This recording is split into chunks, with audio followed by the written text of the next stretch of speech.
My wife joked that he settled for me during her parents' anniversary speech, saying, "He's just too nice to leave you." Her mom chuckled until I raised my glass and said, "Cheers to the divorce papers I filed yesterday." Silence fell over the table as her dad said, "You should have left sooner." My name is Milo, and I'm a 41-year-old operations manager from Boise, Idaho. My life had always been stable.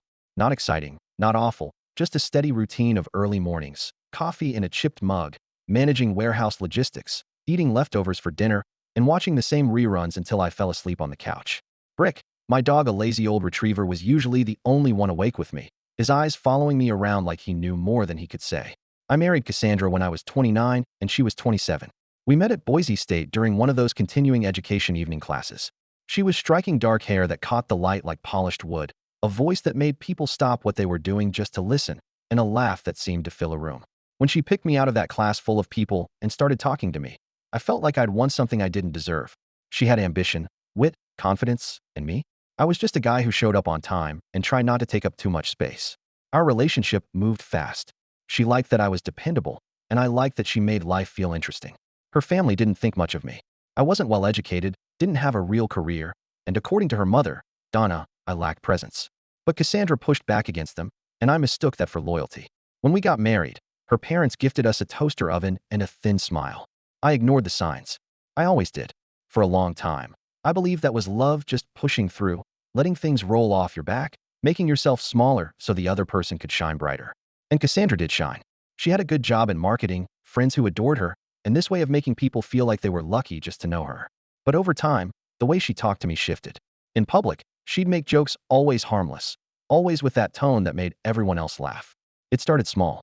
Milo's the kind of guy who'd rather alphabetize the spice rack than go to a concert. People chuckled. I chuckled too. You do that long enough, and you start to believe that you're the punchline in your own life. In private, it was more subtle. She'd roll her eyes when I told stories, change the subject when I shared something personal. And when I was upset, she'd tell me I was overreacting, being too sensitive. I got quieter over the years. At first, I thought I was just maturing. Later, I realized I was disappearing. We didn't have kids. At first, we said we were waiting. Later, she said she wasn't sure she wanted them. I didn't push. Maybe I should have, but I wasn't sure I wanted to raise a child in a house where I felt like a guest. Brick became my constant. He knew my routines. He'd wait by the door at the same time every evening. Sometimes I'd talk to him about work, about my day, about things I couldn't say to Cassandra. He'd tilt his head, wag his tail, and I'd feel less alone for a few minutes. About a year ago, I had a minor health scare. Chest tightness, shortness of breath. Turned out it was anxiety. My doctor suggested therapy. I didn't tell Cassandra. I started seeing someone quietly, Tuesday evenings, in a small office above a dentist's office. Her name was Lee, and she asked me questions no one had ever asked. When was the last time you felt heard? Do you feel safe in your marriage? Who are you when you're not trying to be acceptable? It was slow, like watching paint peel. But I started seeing things clearly. I started recognizing that the life I'd built was one I was surviving, not living. Cassandra didn't hit me. She didn't scream or cheat, at least not that I knew of. But she wore me down in 1,000 tiny ways. Each one too small to fight, too small to explain. Until I was hollow. 3 months ago, I came home early from work. Cassandra didn't hear me come in. She was on the phone in the kitchen, pacing barefoot across the tile. Honestly, I settled, she said. Her voice was casual, like she was commenting on the weather. Milo's fine, he's stable, but it's like being married to a beige sweater. Safe but boring. I could have done better. There was a pause while the person on the other end responded, probably Lila, her best friend. Then Cassandra laughed. He's too nice to leave me, so why not? I stood in the hallway, not moving, barely breathing. I stayed there for 2 more minutes before walking in like I'd just arrived. She hung up quickly and smiled. Hey, you're home early. I smiled back. Yeah, thought I'd surprise you. I didn't confront her. Not that night, not the next. I went into action. Quietly. I called Lee and said, I think I'm ready. I met with a lawyer the next week. Signed papers 2 weeks later. Set up a new bank account. Rented a small place near Victory Road. Ordered a mattress, a coffee maker, and a desk. I waited. Then came the night of Donna and Harold's anniversary dinner. Luigi's, their favorite spot. Red booths, warm lighting, a fake ivy trellis that had probably been there since the 80s. Everyone dressed up, Donna in a sequined cardigan, Harold in his usual tie that looked like it hadn't been ironed since the Reagan administration. We were halfway through the meal when Harold stood to give a toast. 40 years, he said, glass in hand. She's driven me crazy, but she's also made life worth living. Everyone clapped. Then Cassandra stood. She looked around the table, full of friends and family, and rested her hand on my shoulder. And to my husband, she said, smiling that bright, performative smile. He's just too nice to leave me. I mean, let's be honest, I settled. But sometimes, you settle in a good way, right? Laughter. Her mom chuckled. Her brother snorted into his wine. I didn't laugh. I reached for my glass. Stood. Cheers, I said. To the divorce papers I filed yesterday. The room froze. Forks hovered midair. Shonda's lipstick seemed to crack at the corners as she stopped smiling. Cassandra blinked. Once. Then twice. Harold looked at me, then at his daughter. He put his glass down and said, quietly but clearly, you should have left sooner. Donna gasped. I sat back down. Took a sip of wine. The silence stretched, long and sticky. Cassandra stared at me. You're joking. No, I said. I'm done. There were no more speeches after that. The meal ended quickly. People shuffled out like there'd been a fire. Cassandra tried to talk to me outside, her voice rising and breaking. You're ruining everything. You're ruining this family. No, I said. I'm walking away from it. I went home to my new home. Brick was there, wagging his tail like nothing had happened. And for the first time in years, I slept through the night. The days that followed were strange. Cassandra blew up my phone. Angry texts, voicemails swinging between rage and pleading. Then silence. Her mom called, left a single voicemail telling me I was cruel and cowardly. Her brother sent a text that said, simply, damn.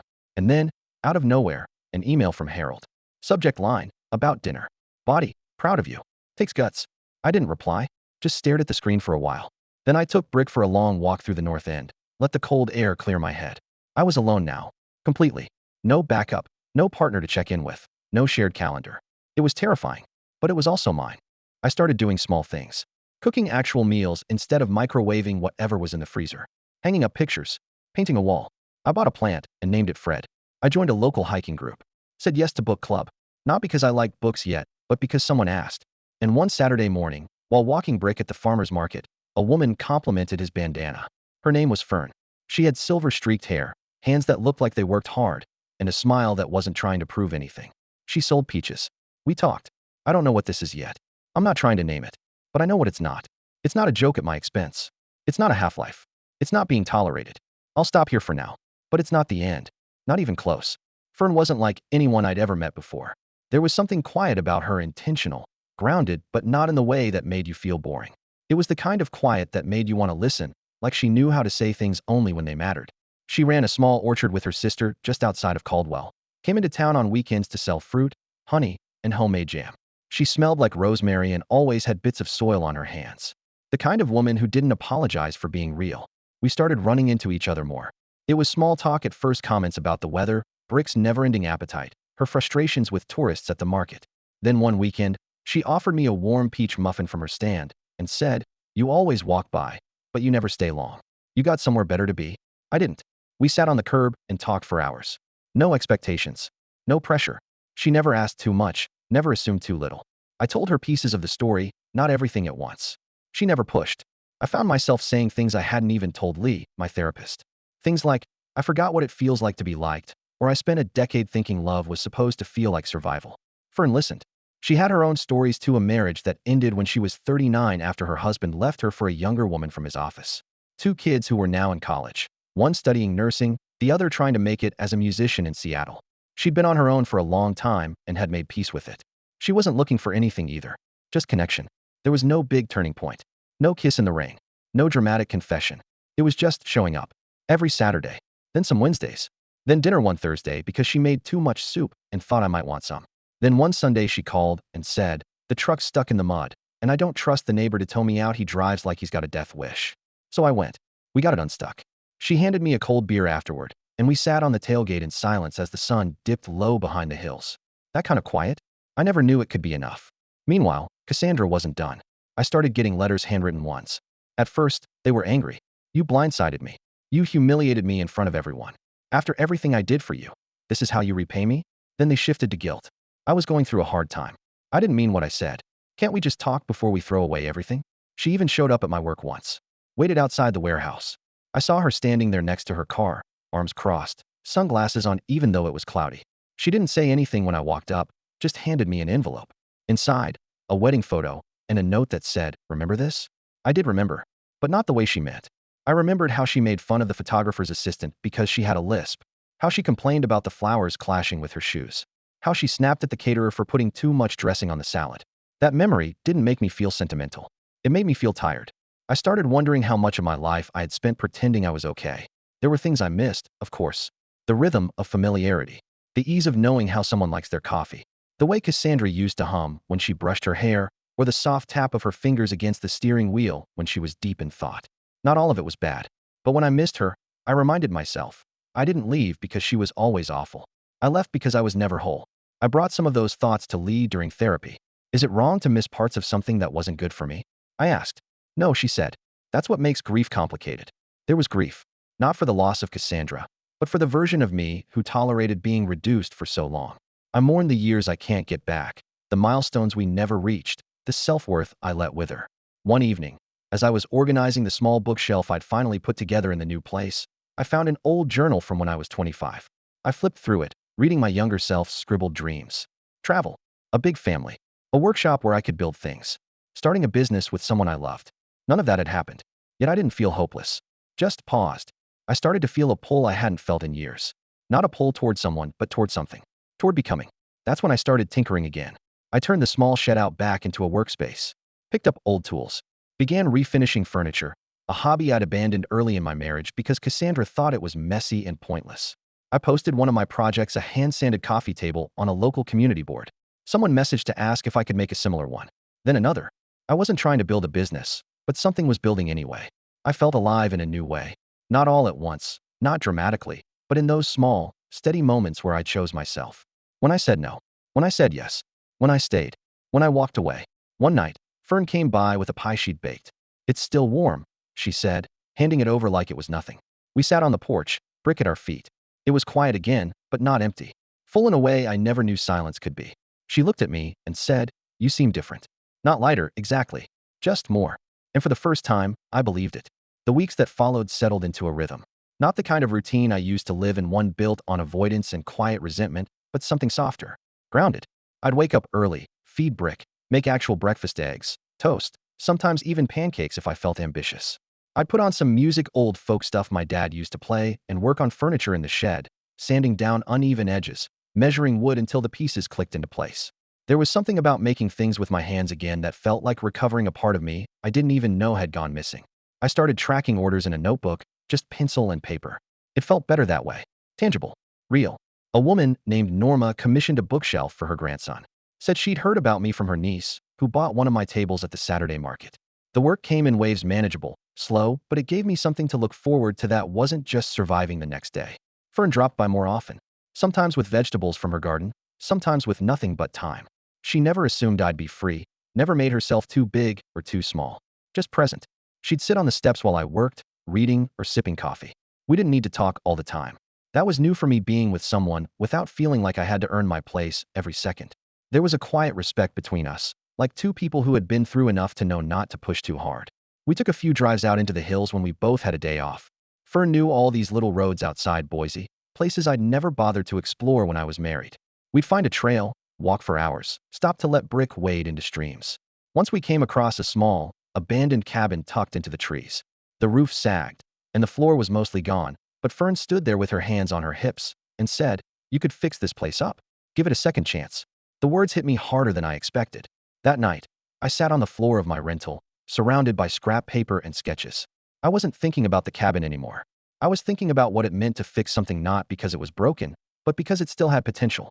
But the peace wasn't constant. It never is. Cassandra resurfaced again. She sent me a long email. 5 paragraphs. It started with an apology, one that felt more like a legal statement than a confession.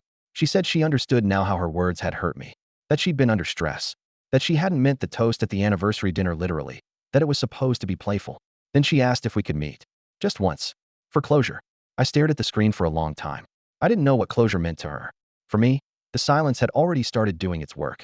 But there was a part of me that wanted to face her. To say what I hadn't said for years. To stop being afraid of confrontation. So I agreed. We met at a quiet coffee shop near the river. I picked the place. Neutral ground. She looked different. Not worse. Just different. Hair shorter. Clothes more casual. She smiled when she saw me, but it didn't reach her eyes. "I wasn't sure you'd come," she said. I nodded. I almost didn't. We ordered drinks. Sat outside. The sun was low, and the air smelled like grass and coffee. She talked first. Said she'd been seeing a counselor. That she was learning things about herself she hadn't wanted to see before. That she realized now she'd been unfair, dismissive, even cruel. I listened. Not because I owed her that, but because I owed myself the chance to know I could. When she was done, she asked, was it really that bad? All the time. I thought about it. About the early days. The good moments. The laughs. The nights we danced in the kitchen. They were real. But they weren't enough. It wasn't always bad, I said. But it was always about you. She looked away. There was no big argument. No breakdown. Just a quiet space between us that had always been there, finally visible. When I left, I didn't look back. Not because I was angry, but because I was done searching her face for answers she never had.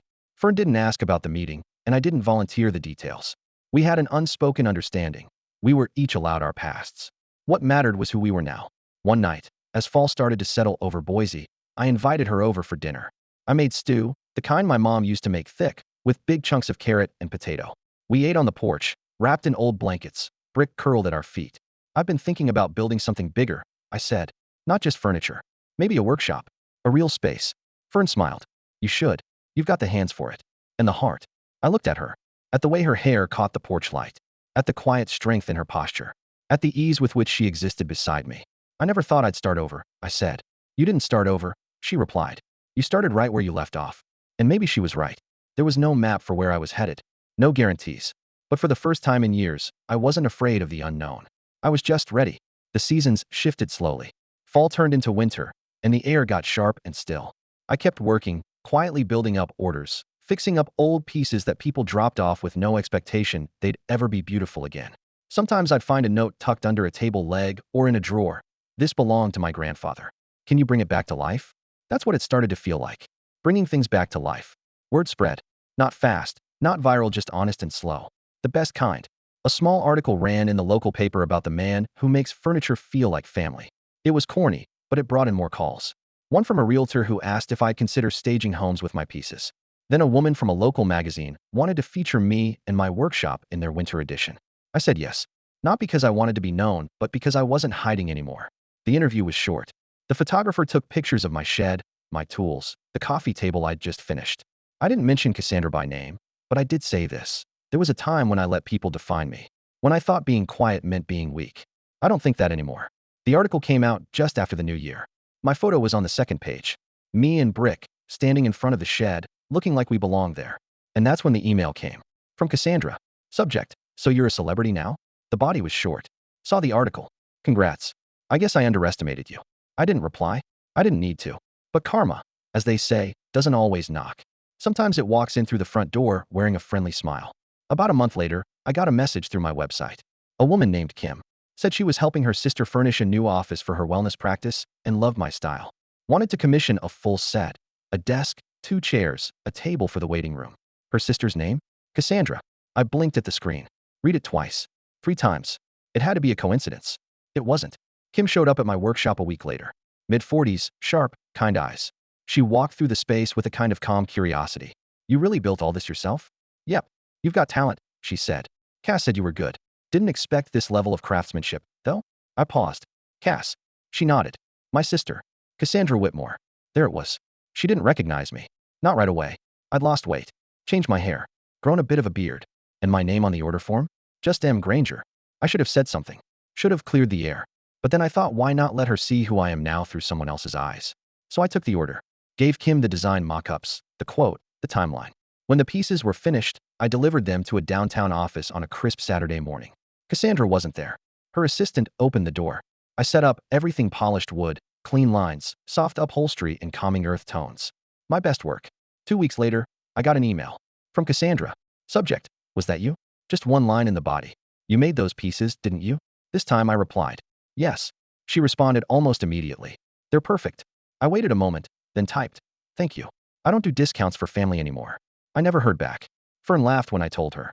Not a cruel laugh, just one of those laughs that fills your chest with something warm. That's better than any speech, she said. And she was right. It wasn't about revenge, not really. It was about becoming someone who didn't need to raise his voice to be heard. Someone who didn't have to leave scars to prove he'd been wounded. Someone who let his life speak for itself. We didn't throw a party. There wasn't a toast or a dramatic walk away. Just a quiet afternoon, a good meal, the sound of snow starting to fall outside. And peace. The kind that feels earned. The kind that stays.